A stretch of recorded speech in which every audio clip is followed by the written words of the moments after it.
Olá, amados irmãos, graça e paz. Bem, bom, estou para fazer agora o 8º apontamento desse livro aqui, ó. O que todo presbiteriano inteligente deve saber. Bom, o título do capítulo que nós vamos estudar agora é Deus Pai e a Trindade. Ele diz assim: a Escritura Sagrada afirma: ninguém jamais viu a Deus. João, capítulo 1, versículo 18. Se ninguém jamais viu a Deus, como podemos conhecê-lo? Devemos saber inicialmente que a visão não é o único instrumento de que dispomos para conhecer algo ou alguém. Ninguém jamais viu a dor e nem a saudade, nem o amor, mas não há dúvida da sua existência. Não é possível vê-lo com os olhos, mas há outros meios através dos quais podemos tomar conhecimento da dor, da saudade e do amor. No caso do Criador, se o próprio Deus não tivesse tomado a iniciativa de se revelar, ninguém jamais o conheceria. Deus também falou muitas vezes e de muitas maneiras, Hebreus 1:1, e hoje ele nos fala através das Escrituras. Mas quem é Deus?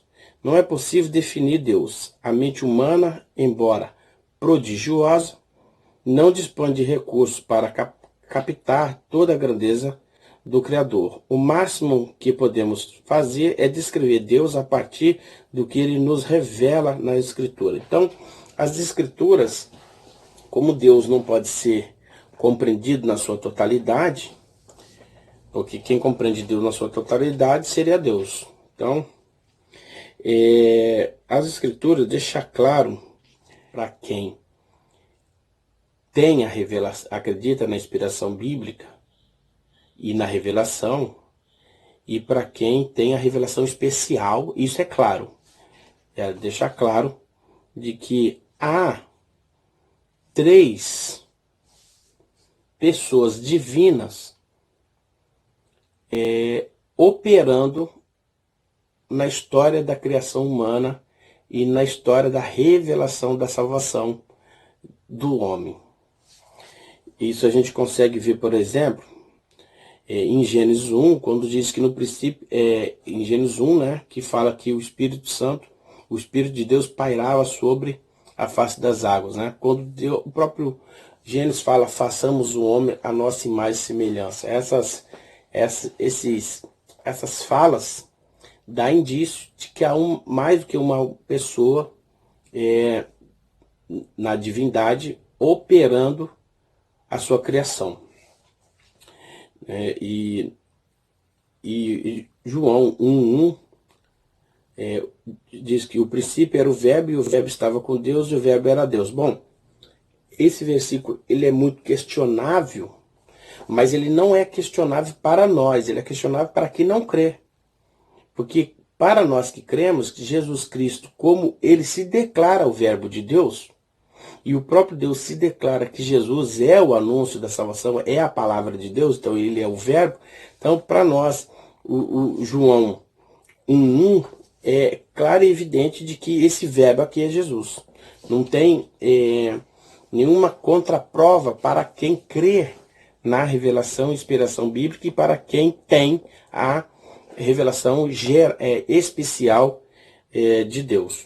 Então, a doutrina da Trindade é um mistério. Ela é um mistério porque nós, humanos, não conseguimos conceber 3 pessoas serem diferentes na sua pessoa e iguais na sua natureza. Então, é inconcebível para nós. Mas o Novo Testamento mostra, em várias passagens, mas sobretudo na parte do batismo de Jesus, a existência narrativa ali, a narrativa que mostra a existência de 3 pessoas, que é Jesus, o Espírito Santo descendo, né, como forma de pomba, e Deus operando na hora do batismo, dizendo: esse é o meu filho amado, a quem eu comprazo, a quem eu tenho alegria. Então, para nós cristãos, cristãos e protestantes ortodoxos, de linha calvinista, reformada, nós cremos plenamente que o texto em que Jesus está sendo batizado, ele comprova, dá evidências se não, pelo menos, alusões de que há uma trindade acontecendo, sendo operada nas Escrituras. Agora, o que é que a trindade não é? A trindade, ela não é uma hierarquia da divindade, colocando primeiro em lugar Deus, em segundo lugar o Filho, e em terceiro lugar o Espírito Santo. Isso é muito comum em muitos cristãos dizerem assim, que a trindade é exatamente a existência de Deus sendo o maioral, Jesus sendo o médio e o Espírito Santo sendo abaixo de Jesus. Esse modo de pensar é o que a gente chama na teologia, não está aqui no livro, mas eu estou acrescentando, é o que a gente chama de monarquismo. Essa compreensão da trindade como hierárquica, real, né, hierarquia de reis, ela é o que a gente compreende como monarquismo. E essa visão, ela é extremamente errada, porque sendo assim, você não teria três pessoas iguais. A natureza são iguais, mas a personalidade são diferentes. Outra erros, e não está aqui, mas eu quero acrescentar, é a compreensão, quando se quer explicar a trindade, fazer uma explicação sobre um aspecto modalista, de o modo como Deus passa a existir naquele momento. Então, olha só, há alguns que falam assim, a trindade é assim, não tem água. A água é sólida, é líquida, né? E ora ela se apresenta líquida, ora ela se apresenta sólida como gelo, ora ela se apresenta gasosa, né? Esse modo de explicar a trindade pela apresentação, ou seja, Deus se apresentou como Elohim no Antigo Testamento, depois ele se apresenta como Deus Jesus e depois ele se apresenta como Espírito Santo. Isso não é trindade, isso é modalismo. Isso para a teologia protestante é heresia, entendeu? Isso é a própria negação da trindade.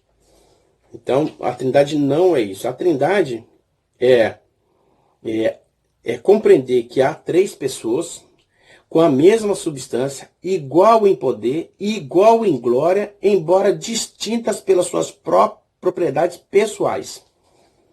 É difícil entender porque nós somos humanos, mas a gente pode pelo menos compreender teoricamente essa questão. Então, iguais em substância, igual em poder, igual em glória. Agora veja, igual em poder, igual em glória. E aí Jesus, ao descer à terra, ao encarnar como homem, ele não o usurpou ser igual a Deus, ele se rebaixou para encarnar como homem. Então, essa questão. Então, a cruz tem que passar pela trindade. Então, eu fiz uma anotação falando isso, né? Que a cruz de Cristo, ela passa pela trindade. Por quê? Por conta dessa relação de igualdade, poder e glória e humilhação na cruz. Né? Jesus se humilha na cruz, abre mão da sua legitimidade de ter todo o poder e toda a glória, entrega a Deus e por vontade própria se deixa ser humilhado para morrer pelos nossos pecados. Isso a gente vai falar um pouquinho mais. O texto aqui vai falar sobre a trindade, mas vai falar também um pouco sobre o nome de Deus, como Deus se apresenta, né? E ao se apresentar os seus nomes, é possível intuir, e muitos dos seus nomes faz alusão à trindade. Então Deus se apresenta de vários modos, em termos de nomes, e muitas vezes na história de Israel é conhecido como aquele que faz, né? Então Deus, como liberta o povo de Israel, ele passa a ser conhecido como libertador.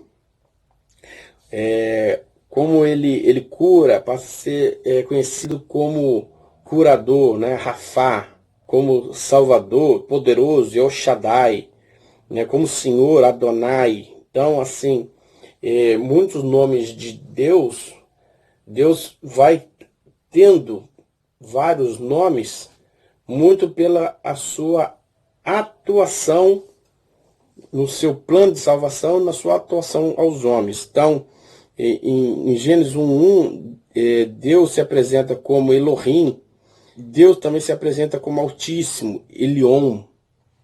Deus se apresenta como Todo-Poderoso, que é o que eu disse, El Shaddai. Deus se apresenta como Senhor, como o próprio Senhor, no sentido aqui de Senhor, como aquele que é dono de tudo. E Deus se apresenta também como Senhor, no sentido, isso está em Josué 3, 12 e 13. Deus se apresenta também como Adonai, que é o governante, como aquele que governa tudo, soberano. Então, Deus como Elion, Deus como Altíssimo, Elion, Deus Todo-Poderoso, El Shaddai, Deus como Senhor, Yahvé, ou Deus como Rei, Adonai, são nomes ou títulos do Criador e registrados nas Escrituras Sagradas. Eles são meios usados por Deus para nos revelar quem Ele é. Então, os nomes de Deus revelam quem Deus é. Aí o texto ainda continua, vai falar um pouco sobre os atributos de Deus, né? Então, os atributos incomunicáveis de Deus. Por que ele é incomunicável? Porque só Deus pode ter esses atributos, que é a autoexistência, a eternidade, a onipresença e a imutabilidade. Só Deus pode ter esses atributos que são incomunicáveis. Ele não comunica a mais ninguém e também nas Escrituras não deixa claro dizendo isso, mas é possível intuir ao ler os textos que o plano de salvação, ele não compartilha esses atributos com o homem quando o plano de salvação tiver sido consumado. Eu vou explicar isso um pouquinho mais para frente, mas Deus não promete ao homem autoexistência. Ele promete ao homem vida eterna, mas não autoexistência. Um outro atributo é a eternidade. A eternidade, nesse sentido aqui, não é a eternidade do futuro, é a eternidade porque do futuro eterno, ele comunica a nós eternidade, mas ele não comunica a nós, e não seria claramente nem ser possível isso, porque nós somos seres criados. O que é entendido como eternidade aqui é que Deus não tem início e não tem fim. Então, ele não teve data de nascimento. Isso é de uma ordem, de uma grandeza tão absurda para nós, que a gente apenas lê, compreende e tenta não mexer muito nessa questão, porque nós somos seres ínfimos comparado com a grandeza de Deus. Então, não é o ser humano, ele não consegue conceber a possibilidade da existência daquilo que não tem início. Entendeu? Então, fica difícil. E a imutabilidade, como Deus é um ser perfeito, ele não precisa mudar, ele não muda. Como ele é perfeito e santo, ele não precisa mudar, ele não precisa melhorar. O homem não, o homem precisa melhorar. Mas Deus não precisa melhorar, porque ele é perfeito e santo. Esses são os atributos incomunicáveis de Deus. Agora, há alguns atributos que Deus comunica nas Escrituras com o homem e no plano de redenção ao homem, dará ao homem isso de modo pleno e também vai dando ao longo da história da igreja, do povo de Israel, da igreja e ao longo da sua história, de você, eu e dos cristãos que são convertidos, ele vai melhorando esses atributos comunicáveis, que é o caso, por exemplo, da bondade. Né? Deus é totalmente bom e ele é soberanamente bom. Não há ninguém mais com maior capacidade de bondade do que Deus. Mas ele concede aos homens, pela sua graça, vivificando o espírito do homem, a possibilidade, a capacidade do homem, pela operação do Espírito Santo, de se tornar bom cada vez mais, e quando houver a consumação de todas as coisas, transformar o homem plenamente bom. Também Deus é soberanamente santo. Não há ninguém mais santo que ele. Mas ele também promete, pelo plano de salvação e pela consumação do sacrifício de Jesus Cristo na cruz, concede ao homem uma vida, concede ao homem, pela morte de Cristo na cruz, concede ao homem um status de estar sendo santificado no sangue de Cristo para ter contato com Deus, e a operação do Espírito Santo de Deus para ir santificando o homem ao longo da sua experiência humana e ao longo da sua experiência com Deus. E no final, na consumação, dar ao homem eleito, dar ao homem, aquele que aceitou Jesus e viveu a Cristo corretamente, dá a ele um corpo incorruptível, ou seja, dá a ele a plena santidade. A plena santidade e incorruptibilidade. E a outro atributo comunicável de Deus é a justiça. Não há ninguém mais justo que Deus. E ele comunica ao homem a necessidade do homem se tornar justo, caminhar na justiça, e ao final, e pela operação do Espírito Santo de Deus e pelo processo da morte de Cristo na cruz, imputa ao homem, né, a sua justiça, ou seja, torna o homem justo, mesmo ele sem merecer. E, ao final do processo de consumação das coisas, da salvação, o homem se torna plenamente justo, porque ele terá um novo coração, uma nova mente, um novo corpo. Então, as suas ações são plenamente justas. No entanto, num processo de vida cristã, Deus comunica aos homens a necessidade de caminhar na sua palavra, caminhar na sua dependência com Cristo e pelo Espírito Santo, para caminhar na justiça. Entendeu? O homem que é convertido a Deus, ele se interessa em buscar a justiça e se interessa em cada vez ser mais justo. Ok? Um abraço a todos. No próximo vídeo eu vou falar sobre Jesus Cristo, o Filho de Deus, que é o capítulo 15. Estaremos então quase ali, passando um pouquinho do meio do livro. Um abraço. Tudo de bom.